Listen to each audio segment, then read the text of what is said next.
Welcome to another weekly wrap-up. With Preezy and Topher. Back at it again with week number 6. Here we go. 6666. So a Kiev car bomb kills a top Belarusian journalist named Sheremet. Pavel Sheremet was a top journalist, and he exposed a lot of critics. Yeah. He had talked about a lot of Russian. He talked about like Russian leaders, Ukraine leaders, leaders from Belarus. He talked about like some information that they didn't want to talk about. So yeah, I think he was like one of the few people to do so. So he was killed.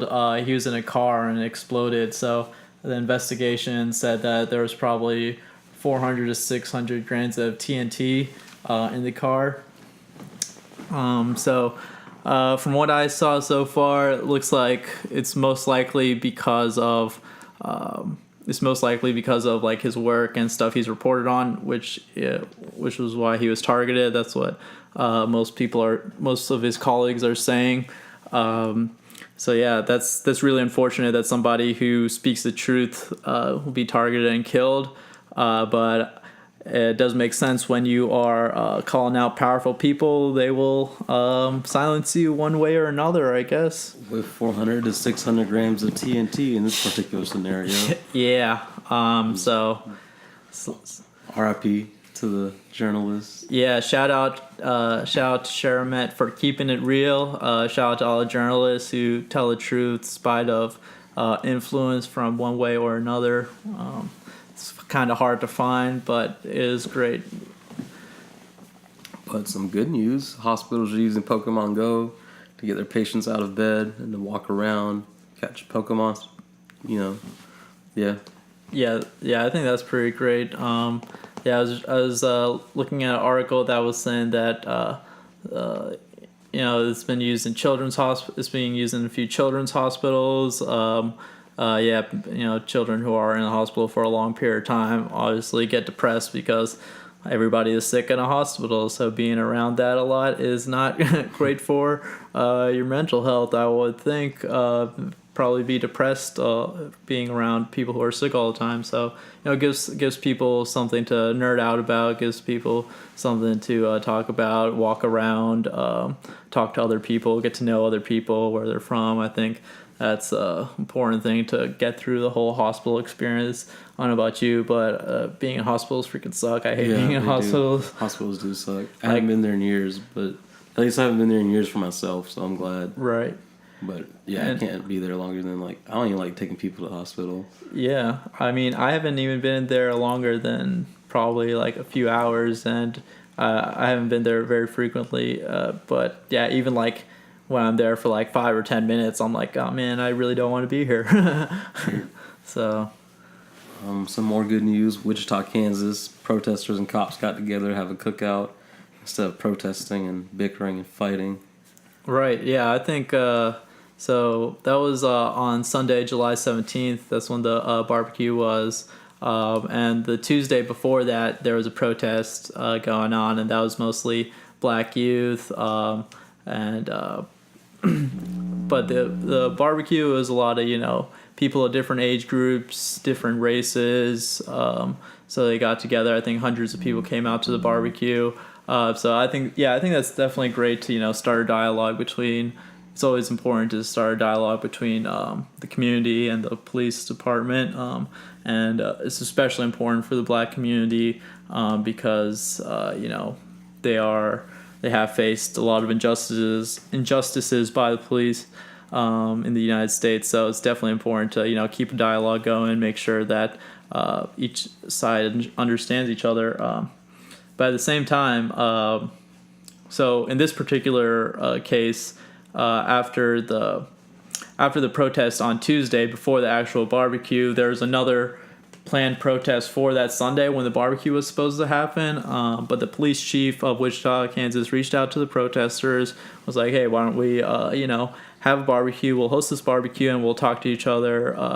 So that is awesome. That is really great, and those lines of communication need to be opened up. Make sure everybody's on the same page. I think that is a great way to reduce reduce casualties and make sure the police are actually serving the community.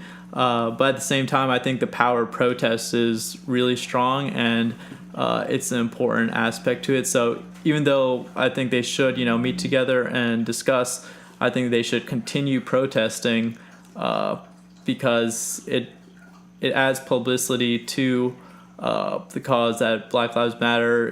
We need to make sure we hold our police accountable for their actions, and it makes sure it publicizes police when they are not acting as they should be, and it draws attention to the issue, which is still a problem in America. So protesting should continue. I think open lines of communication should continue as well. For sure. And then Yep. Oh yeah, I just want to say I apologize for that sound of water in the background. That was Snow drinking her water. I didn't even notice that. Yeah, what else happened? So that was a protest. I mean, not the protest, but the barbecue. Right, barbecue instead of protest. Instead of fighting, everybody got together over food, just how it should be. Yeah, I think that's great. But, back to some bad news. Yeah.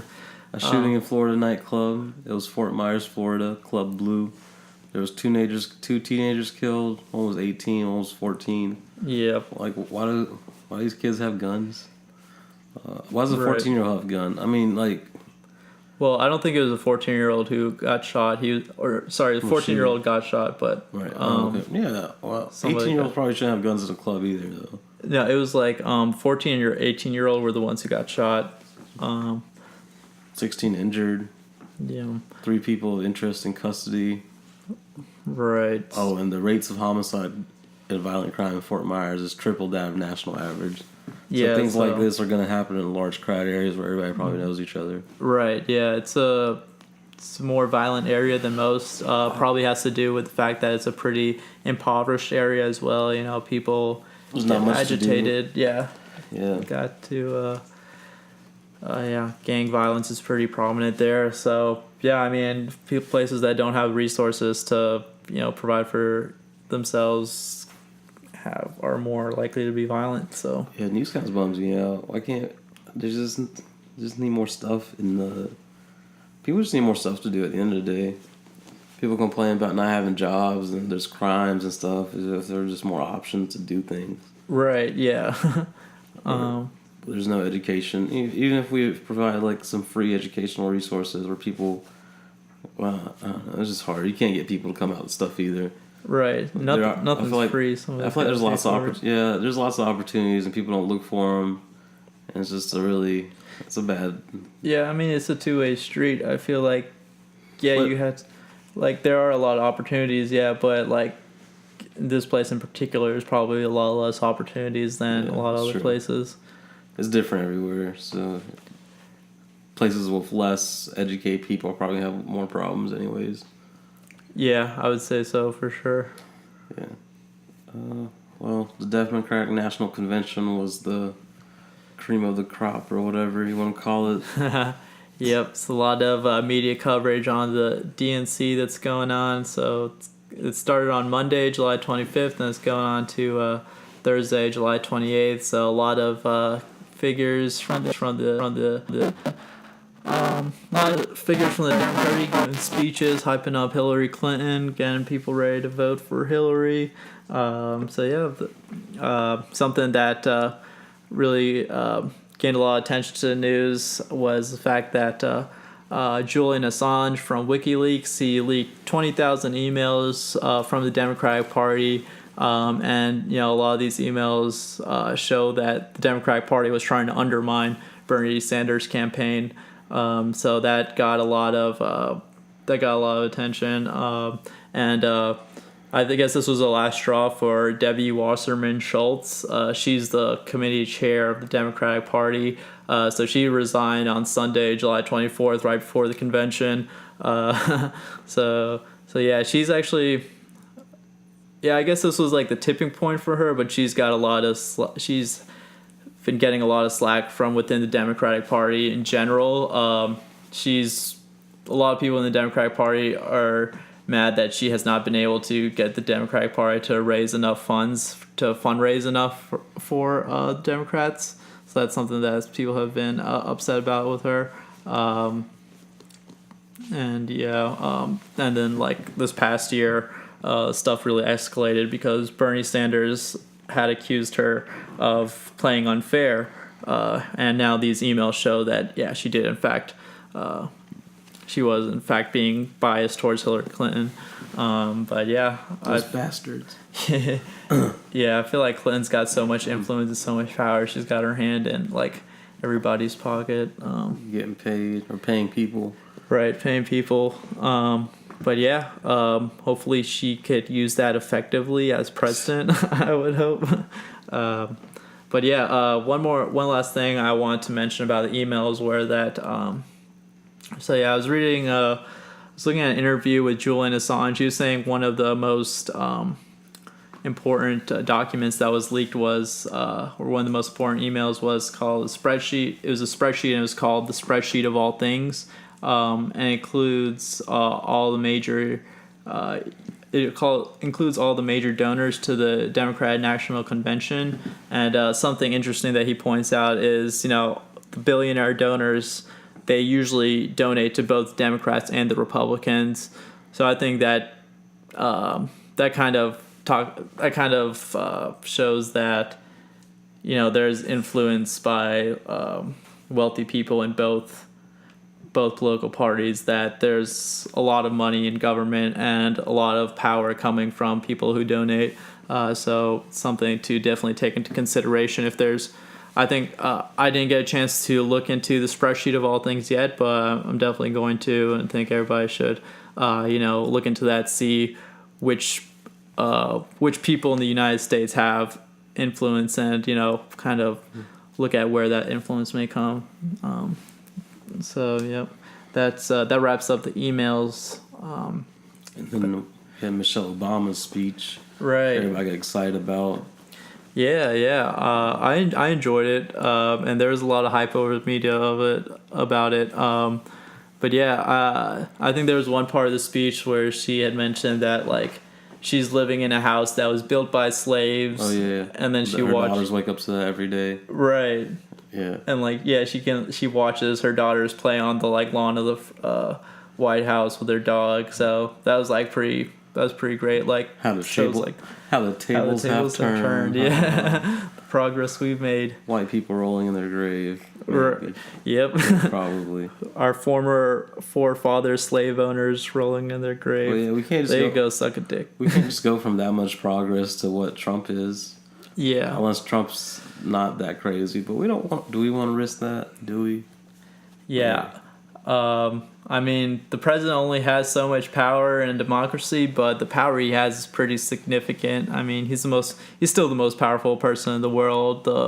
Let's see here, power, command over a military. Oh, right. Foreign affairs. Those are pretty important. Finger on the nukes. Yeah. Wow.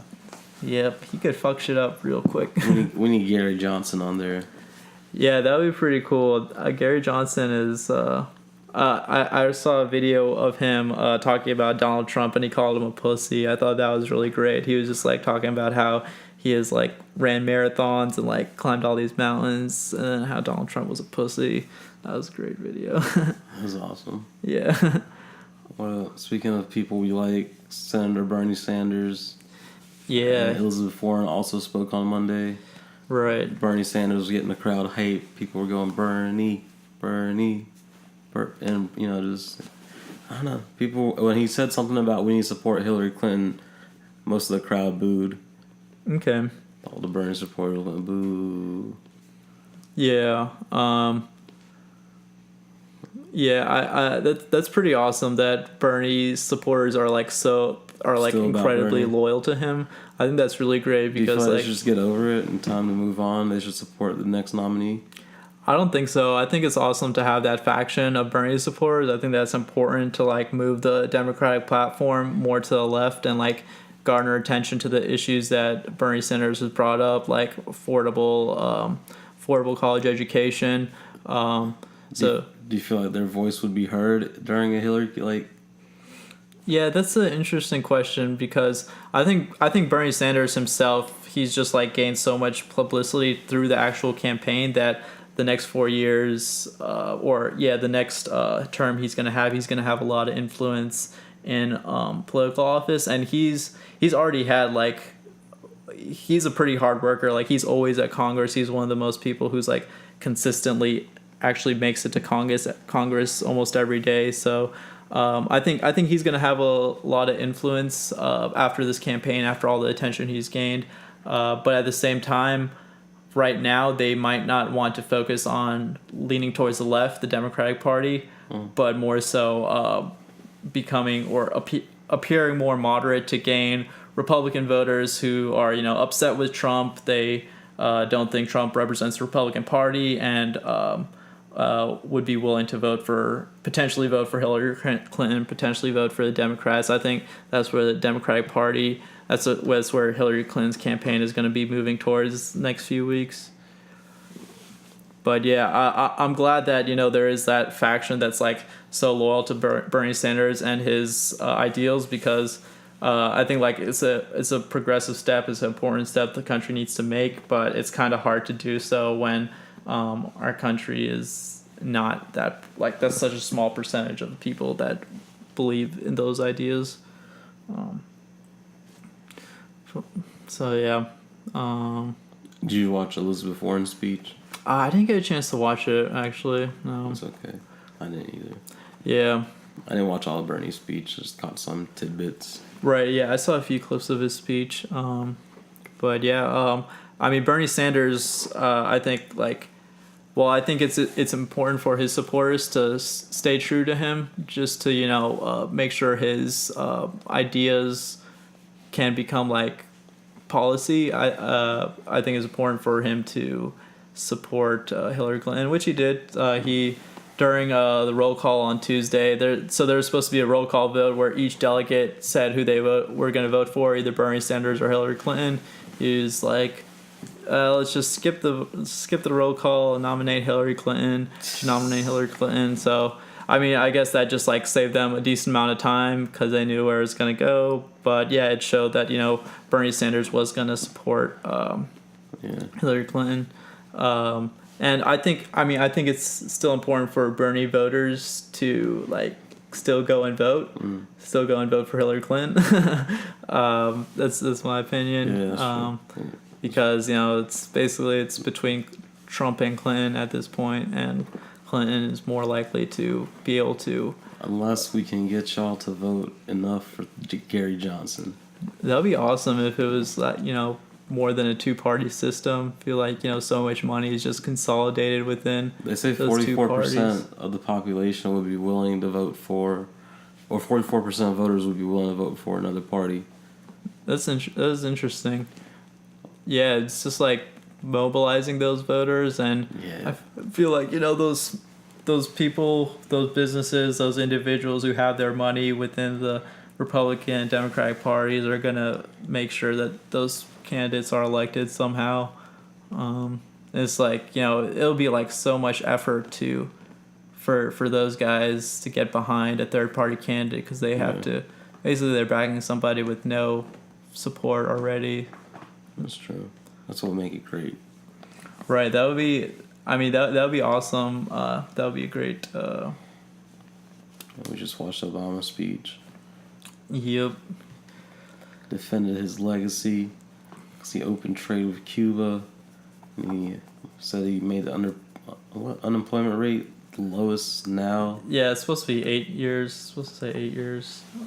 Than in the past 8 years. Yeah, that's what he said. Unemployment rate now is lowest now than it was in the past 8 years. So I mean that's great, but I mean relative to where we're used to, if we look at America in the last 50 years, unemployment rate is supposed to be around this right now. So it's not like it's really great right now, but it's it's all right for what we've been used to if you look at it from the last 50 years or so. But if you look at it since the recession, it's fucking great since the recession. Right. Fucking great. That's good to know. Yeah. That's how you twist the facts to make shit sound better. Right. Yeah. I mean, not to demean him, but I mean, yeah, no, they're gonna definitely highlight the good things and leave out the bad at both conventions. oh yeah, for sure. Yeah. And then he said Clinton was the best prepared person for the job. Yeah. She was all about killing some Osama bin Laden.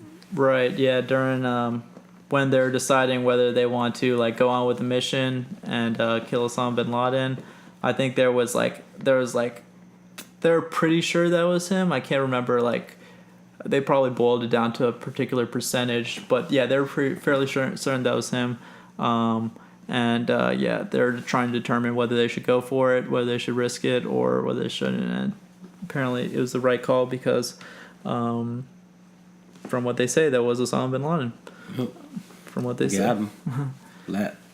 Yeah. Bill Clinton had a speech. Yeah, Bill Clinton's speech was good. He focused on, like, Hillary Clinton as a wife and a mother. That's so, cute. Kind of like feminized her, womanized her.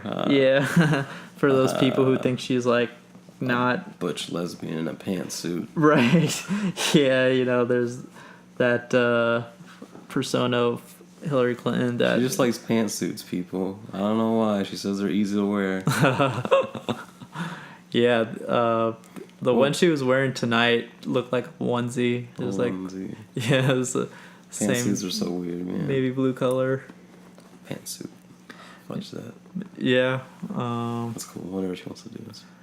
Right. I mean, like, even if she was a butch lesbian, like, fuck it. If she can do the job properly, then why does it even matter? I just think pantsuits are really lame. Yeah, no, I agree with that for sure. I don't think all those things are whack. It's just a lame. I only like saying pantsuit. I mean, I do. Pantsuit's fun to say. Yeah, exactly. All right. A Japan knife attack. Yeah. 19 people got killed and 26 people got injured. That sounds so violent. At a disability facility? Yeah, it's crazy because you never imagine, like, a knife being able to, like, kill that many people. Right. Who you would think stabbing people would stop by number 5. Like, somebody should have figured out how to stop a knife attack. Yeah, this sounded like some stealthy ass shit. Well, this was at a disability facility, so everybody's disabled, right? Right, everybody's disabled. He did it at 2 a.m. in Japan's time. Like, it was like 2 a.m. on Tuesday. He, like, snuck in through a window and just fucking stabbed everybody. Right, it's like, god damn. So violent. And yeah, this guy, he had worked at this disability facility. He didn't work there at the time, but he worked there from 2012 to February 2016. So he worked there for 4 years. And the police in Japan were saying that he's not linked to ISIS, so they want to make that clear. Mm-hmm. But also one thing I thought was interesting was it looked like this guy. So this guy had submitted a letter to the Japanese legislator, and he was like vouching for euthanasia for the disabled. Nice.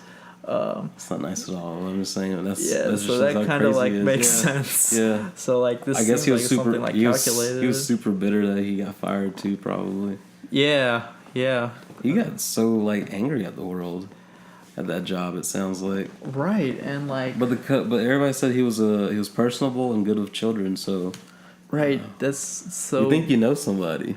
Yeah, man, it's like kind of like a two-faced sort of guy. It seems he's like great with kids, but he kind of thinks we should euthanize people in the night. It's like you gotta weigh your pros and cons. Right? Is it okay that he wants to euthanize people? Now, who does he want to euthanize? Just disabled people. But he's good with kids. What if I have disabled kids? Oh, he wants to kill them. But then there's the whole stabbing aspect. Oh, right. Oh, yeah. That guy? Yeah, now he's done so. Did he kill himself? Did he commit suicide? No, he turned himself into the police maybe like an hour after the stabbing.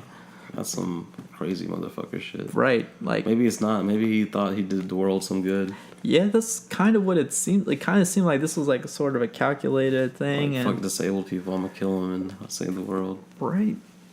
That's fucked up. I don't think he should be making that decision for them. What'd you do this week? Oh, what did I do this week? Besides finishing school.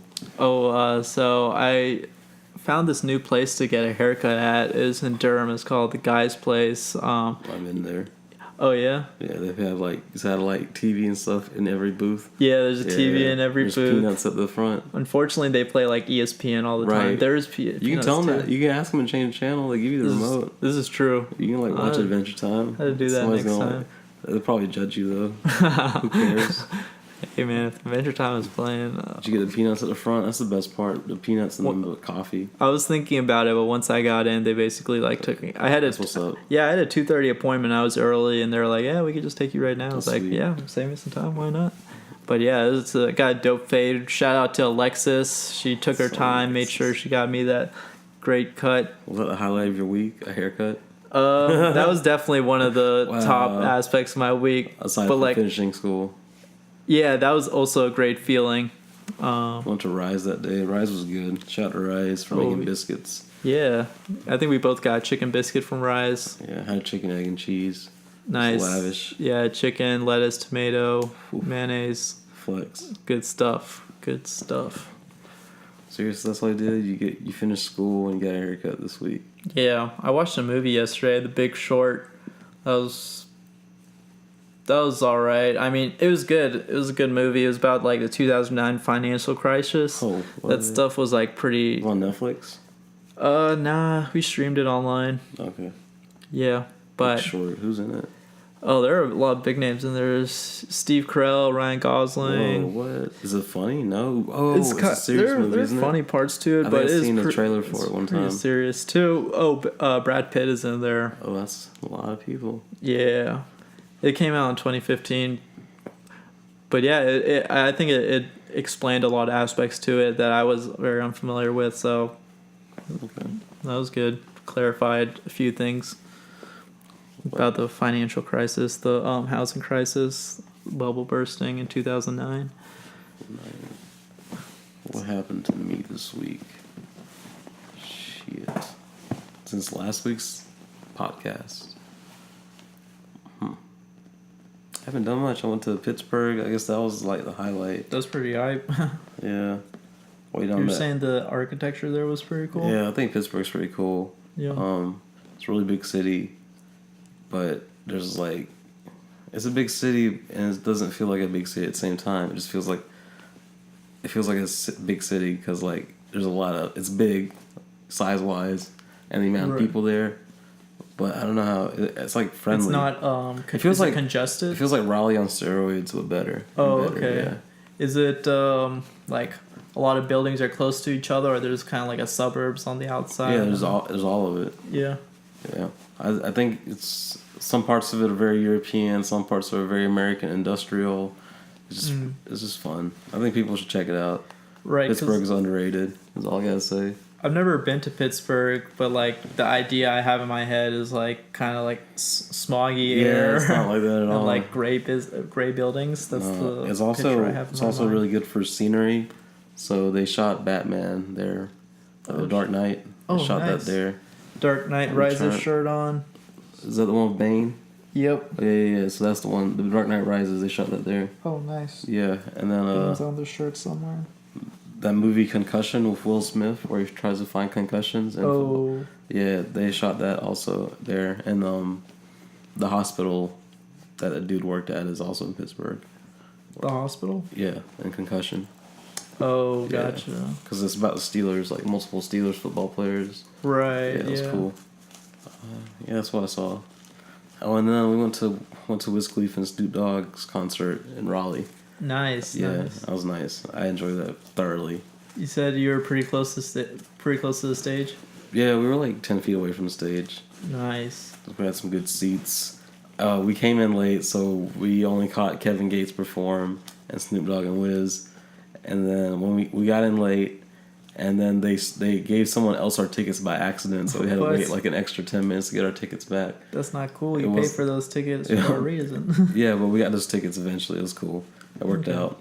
It was fun. I'm sure there are a lot of drunk and high people trying to get in to see Snoop Dogg. And yeah, we should have just came earlier, but we didn't. I got lazy and didn't leave early. And then we got hungry, so we stopped somewhere to eat. Right. When we should have got to go. It was fine. But you're saying like inflatable joint that people were like. Yeah, so everybody knows Wiz Khalifa smokes a lot, and he's sponsored by Raw Papers. So they have this, you know, how there's giant beach balls at concerts. Yeah, so just kind of bounce up with your hands. Yeah, there's a giant joint, like inflatable joint, and it looks like a joint because there's like a filter tip, and then the wheat, and then the joint part, and then like it looks like someone had lit it. That's people were great. just tossing it around like a air balloon with a big giant cylinder. Okay, it was a cylinder. Yeah, cylinder shape of a joint. Okay. But it was joint shaped. Right. Perfectly joint shaped, yeah. And then it had Raw on it. It had Wiz Khalifa's name on it. So the branding was the best part for me. Did it work well as a beach ball? Yeah, people were able to roll it because it was a cylinder. It was just everybody had to do this number. Okay, yeah, just like sometimes it'd be floppy, you know. Right. But it was okay. Eventually, one of Wiz Khalifa's crew grabbed it and took it back. Gonna need this for the next concert. Yeah, exactly. Do you think they inflate that every time? Oh my god, they must have something that inflates it. Do you think they have a specific person that they hire to like blow inflate those things? This is the person who inflates the joint. Yeah, inflates the inflatable joint. I hope so, man. Well, speaking of music, Gucci Mane dropped an album called Everybody Looking. Took him 6 days to record it. Damn. Most of the productions by Mike Will Made It and Zaytoven. Okay. So he recorded right after he got out of jail. He also had this concert, Gucci and Friends, like show, where's Gucci headlining, where he performs at the end. Mm-hmm. But Drake came out, Future came out. Oh man. Pee Wee Longway, Fetty Wap. This is where was this at? Atlanta. Oh, nice. Who else? That's all I remember. Is 2 Chainz was there. He kind of did this to pub the album that he's releasing. I guess that, and also it's like his coming. I'm back home. Oh, kinda nice. Like let everybody know. This was the first time he was actually having a show. Oh, since he's been out of jail. Yeah, that's dope. So it's pretty exciting for him. Yeah, that must be hype for fans and more. Right. There's some drama between him and Waka Flocka because Waka Flocka said he hasn't seen Gucci Mane since he got out of jail. I don't really know about that. I wish they would hang out again, make some music. But it's whatever. 21 Savage and Metro Boomin. 21. They have a mixtape called Savage Mode. Okay. It's on Apple Music and everything. Then Lil Yachty has summer songs too. If y'all like Lil Yachty, who made the One Night song, I haven't listened to it, unfortunately. I listened to some of 21 Savage and Metro Boomin Savage Mode. But honestly, this weekend I've just been bumping that Gucci Mane album. Like I was in the airport bumping it. I'd play it and then I'd play some random singles, and then I'd bump the Gucci Mane album some more. MGK and Chief Keef. Well, MGK had a song come out called Young Man featuring Chief Keef, where he just talks about he feels like he should get some more respect, which is cool.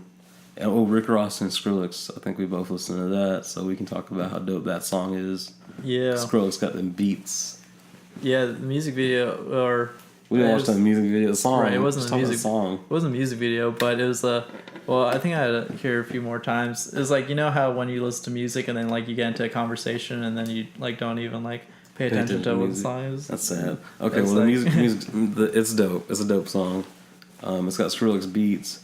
Rick Ross talking that Rick Ross stuff like a boss. Yeah, cool. I'm guessing it's gonna be on Suicide Squad because they had like images of like. It's gonna be on soundtrack. We don't know if it's gonna be in the movie or not. We didn't look that far. Right, but it's got a hashtag Suicide Squad, and it's also got like the images of the people in Suicide Squad on the YouTube video. But sometimes they don't put all the music in the soundtrack in the movie. Well, I don't know. Yeah, I mean, maybe. I can't say for sure, but all signs point towards being in the movie. But sometimes they don't put all the songs in the movie. Yeah, maybe not, but it's something to look out for. Look out for. Fair enough. It's probably going to be a music video soon. And then I was going to talk about cultural journalism because I read a article about how Indians love Taco Bell because, what was it? A lot of Indians are vegetarian. Taco Bell actually has options because back in the day when Indians were moving from India to America, they didn't have many fast food options. Taco Bell is one of them. I don't know why I brought this up, but I just feel like it's really lame when people from a certain, I don't know, from my perspective, it's weird and lame when Indians talk about things other Indians already know.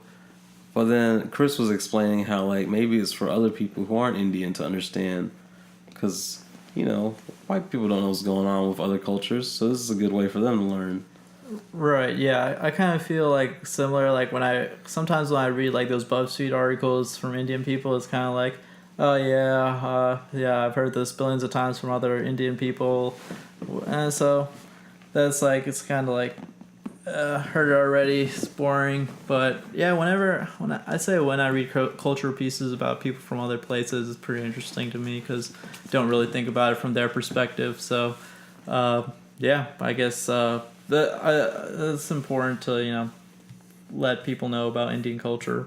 But yeah, for that particular topic, Taco Bell, I actually have only been to Taco Bell like a handful of times, and I come from like my family is not vegetarian, so I've eaten quite a bit of meat, and just in general growing up, like my parents were not about going to restaurants. They're like, oh, we can just make our food here, Yeah. save some money. So growing up, I was like that too. Well, my parents were like that, where you just ate at home most of the time. Yep. But I love eating out. It's so much easier. Yeah. I know it's more expensive, and you probably shouldn't at the end of the day, but it's so much easier. It really is. Saves some time. You don't have to do dishes. Yeah. That's the best part. I mean, now that I'm in college and I don't have ready access to my mom's Indian food, I'd say that it's always nice going back and having that Indian food, but I don't know about like 3 days a meal or three meals a day every day. That's a lot. 3 meals a day of eating out, yeah, is a lot. Sometimes I do that for like a month at a time, though. I haven't been grocery shopping at least 2 weeks, man. Oh yeah, I cooked some stuff today. It's been like first time in a week, so that's pretty good. You know those tasty Facebook videos that show you how to like make something? Yeah. That was like the first time I actually made something. I always watch those and I'm like, oh man, that'd be great. This is the first time I actually made a reality. It was pretty good. It was lemon butter chicken pasta. Yeah, sounds delicious. Yeah. Yeah. What I had for dinner today, had Japan Express, which is hibachi in Chapel Hill. Nothing special, nothing to brag about. Well, man. Well, that's all we got, man. Yes, thanks for tuning in, guys. Week 6. We'll get back at you on Sunday, hopefully. Chris is done with school again. Yeah, done with school. We don't have to wait on his ass no more. Right, could invest some more time into the podcast. We'll be seeing some stuff on our Facebook page. We had a photo shoot a few weeks ago, so we'll be posting those pics. Yeah, appreciate it, Sarah. All right, bye, y'all. All right, see you guys.